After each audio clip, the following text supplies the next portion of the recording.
जय माता दी दोस्तों, आज इस वीडियो के माध्यम से बताने वाले हैं कि 2025 में मां वैष्णो देवी की यात्रा कैसे करें। साथ ही साथ यह बताते चलें दोस्तों की सुरक्षा व्यवस्था कैसी है एवं जाना कैसे है और रहना खाना दर्शन का समय तथा चढ़ाई कितने समय करनी है और भीड़ कैसी है, रजिस्ट्रेशन कैसे करना है, खर्चा कितना होने वाला है। इस वीडियो के माध्यम से पूरी जानकारी देने वाला हूँ। चलिए बिना किसी देरी के वीडियो स्टार्ट करते हैं। सबसे पहले बात करते हैं सुरक्षा व्यवस्था की कि सुरक्षा व्यवस्था कैसी है भवन में। तो अभी भीड़ पहले से बढ़ने लगी है और सारी सुविधाएं पुनः प्रारंभ कर दी गई हैं। अगर आप आना चाहें तो आ सकते हैं माता रानी के दरबार में। होटल तथा धर्मशालाएं और घोड़े खच्चर पालकी तथा और हेलीकॉप्टर चलने लगे हैं। अब बात करें आपको रजिस्ट्रेशन कैसे करना है। रजिस्ट्रेशन के लिए मां वैष्णो देवी यात्रा के श्राइन बोर्ड से आप ऑनलाइन करवाना अनिवार्य है और अगर आप ऑफलाइन करवाना चाहते हैं तो आप जम्मू तथा कटरा में यात्रा काउंटर पर जाकर आप करवा सकते हैं। रजिस्ट्रेशन की फीस की बात करें तो यह बिल्कुल निःशुल्क है। रजिस्ट्रेशन होने के बाद आपको यात्रा प्रारंभ कैसे करनी है यह जानकारी आपको दिल्ली से देने वाला हूँ। आप देश के किसी भी कोने में रहते हैं तो आपको सबसे पहले आ जाना है दिल्ली। दिल्ली आने के बाद आपको ट्रेन तथा बसें देखने को मिल जाती हैं जम्मू तथा कटरा के लिए। फिलहाल मैं बस का बताने वाला हूं क्योंकि अगर आप ट्रेन से आना चाहते हैं तो आपको पहले ही बुक करना होगा। बस की बात करें तो जम्मू तथा कटरा के लिए डायरेक्ट बसें उपलब्ध हैं जिससे आप आसानी से आ सकते हैं। दिल्ली से जम्मू तथा कटरा के लिए बस के टिकट की बात करें तो 500 से लेकर 600 रुपए के बीच देखने को मिल जाती है। अगर दूरी की बात करूँ तो दिल्ली से जम्मू के लिए 600 किलोमीटर और कटरा के लिए बस मिल जाए तो 630 किलोमीटर का सफर था जो आपको 10 से 11 घंटे में पहुंचा देगी। अब बात करें दोस्तों दिल्ली से आप जम्मू के लिए बस मिल गई है तो आपको जाना कैसे है कटरा। तो दोस्तों बताते चलें आपको दिल्ली से कटरा के लिए अगर डायरेक्ट बस नहीं मिली है, जम्मू के लिए मिली है तो आपको कटरा कैसे पहुंचना है। जम्मू से कटरा पहुंचने के लिए आपको सरकारी बसें तथा शेयरिंग टैक्सी देखने को मिल जाती है। अगर बस के किराए की बात करूँ तो आपको 100 रुपए से लेकर 120 रुपए तक टिकट देखने को मिल जाता है। वहीं शेयरिंग टैक्सी का आपको चार्ज 150 रुपए तक देना पड़ता है। और आपको दिल्ली से कटरा के लिए बस मिल गई तो आपके लिए बहुत ही अच्छा है जिससे आप भवन के नजदीक पहुँच जाते हैं। कटरा पहुँचने के बाद आपको कई सारी धर्मशालाएं तथा प्राइवेट होटल देखने को मिल जाते हैं। धर्मशाला की बात करूं जैसे कि निहारिका कॉम्प्लेक्स में आशीर्वाद भवन बना है। यहाँ पे आपको डोरमेट्री की सुविधा देखने को मिल जाती है। यहाँ पर आपको पर पर्सन 150 रुपए देने होते हैं। इसके अलावा शक्ति भवन तथा त्रिकुटा में भी डोरमेट्री की सुविधा उपलब्ध है। दोस्तों माता वैष्णो देवी के श्राइन बोर्ड से आप ऑनलाइन बुक कर सकते हैं। यात्रा के 2 महीने पहले बुक कर सकते हैं लेकिन कभी कभी भीड़ होने के कारण यहाँ पे रूम फुल रहते हैं। और वहीं प्राइवेट होटलों की बात करें तो आपको 1500 से लेकर 2000 के बीच चार्ज देना पड़ता है। कटरा में रूम लेने के बाद आप रात का खाना खाकर सो जाओ। खाने की थाली की प्राइस की बात करें तो 100 रुपए से लेकर 150 रुपए के बीच देखने को मिल जाती है। सुबह 4 बजे उठकर नहा धोकर फ्रेश हो जाना है। फिर आपको बाणगंगा के रास्ते तथा ताराकोट के मार्ग से जाना होता है जिसकी टोटल चढ़ाई 13 किलोमीटर है मां वैष्णो देवी के भवन तक, जो आप 6 से 7 घंटे में पहुंच जाते हैं पैदल चल। लेकिन उससे पहले आपको RFID कार्ड बनवाना जरूरी रहता है।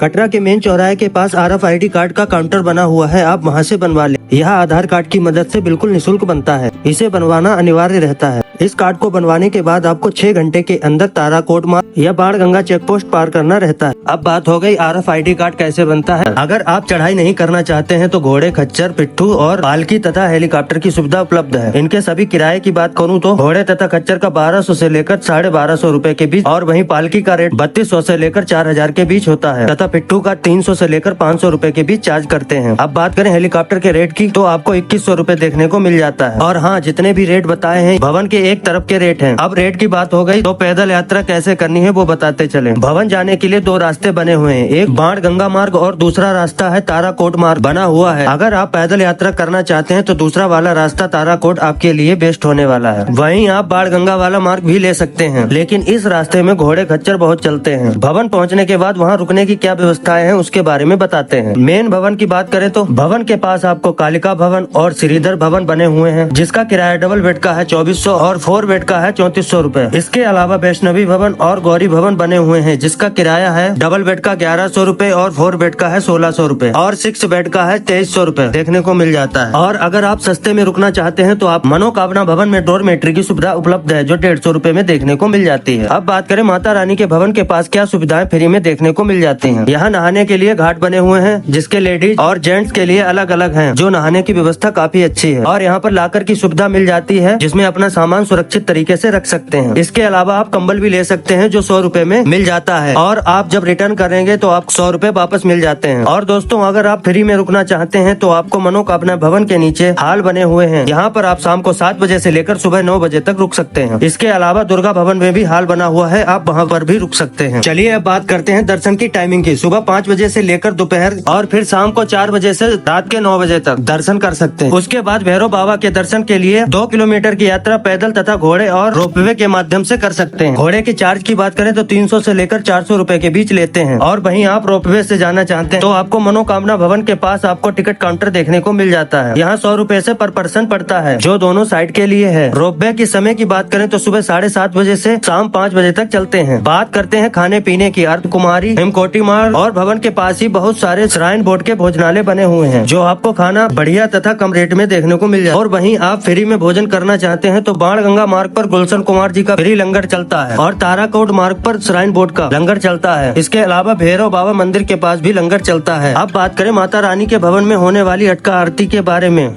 दोस्तों, आप भवन में होने वाली अटका आरती में शामिल होना चाहते हैं, माता रानी के ऑफिशियल वेबसाइट से आप बुक कर सकते हैं या आप दुर्गा भवन के काउंटर से भी बुक कर सकते हैं। समय की बात करें तो गर्मियों में सुबह 6:20 से लेकर 8 बजे तक और शाम को 7:20 से 8:30 तक होती है। और वहीं सर्दियों में 6:20 से 8 बजे तक और शाम को 6:20 से 8 बजे तक होती है। इसमें शामिल होने के लिए चार्ज भी देना पड़ता है। सिंगल पर्सन के लिए 2000 रूपए, वहीं आप ग्रुप में 4 लोग हो तो 5100 रूपए देना पड़ता है। साथ ही साथ आप 9 साल के 2 बच्चों को शामिल कर सकते हैं। अब बात करते हैं टोटल खर्चे की। अगर दिल्ली से यात्रा आप माँ वैष्णो देवी के लिए बस के द्वारा करते हैं तो 2500 रूपए लगने वाले हैं और वहीं ट्रेन के माध्यम से यात्रा करते हैं तो 2000 यह यात्रा आप पूरी कर सकते हैं। तो दोस्तों, इस वीडियो के माध्यम से आपको छोटी से बड़ी जानकारी देने की कोशिश की है। मिलते हैं नई वीडियो के साथ, तब तक के लिए जय माता दी।